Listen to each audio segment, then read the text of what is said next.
Radhe Radhe.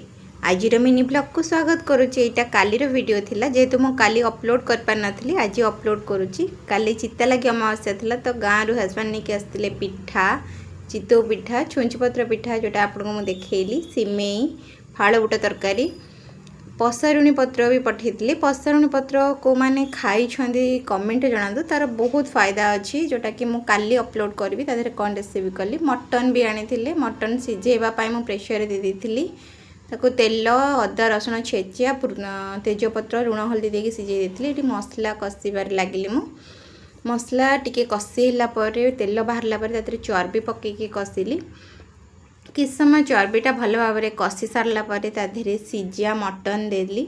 सिझा mutton दे ताकू भलसे कषिली जेहेतु कि मसलार फ्लेवर सहित मटन रो फ्लेवर मिक्स हो भल टेस्ट आसो तो ताकू भलसे कषिली किसी समय। ये आलू आगुरी मु भाजिकी रखी जोटा कि देखनी तरकारी लास्ट पड़ सारा मुझे देखी तो ये भलसे किस समय कषिला तादे पानी दे देती। ये प्रस्तुत होता गरम गरम मटन तरकारी जो थी कि आलू भी पकई देती सिझी भी जाइए पूरा रेडी हो खावाई।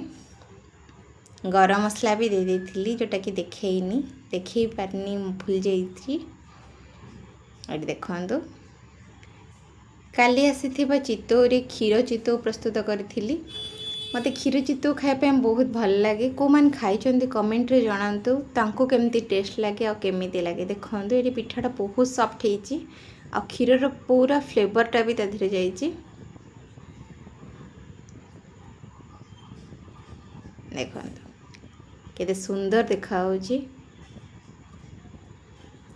चित्ता लगे अमावास्या घरे घरे चितौ पिठा हुए ठाकुर पाखे भी भोग लगे गड़िया भी फोपड़ा जाए जमती कौन गेंडा एक गोड़ काटबेनि बोली कहुए। खाली बेडसीट भी मो हजबैंड आनी बेडसीट पिलो कवर जोटा कि मुझे पकई पिलो रे कवर भी पूरे देती आ गोटे ब्लैक कलर बेडसीट आनी ये पिलो कवर भी दीटा अच्छी भितर रही। वीडियो जब भल लगे लाइक शेयर सब्सक्राइब करूँ।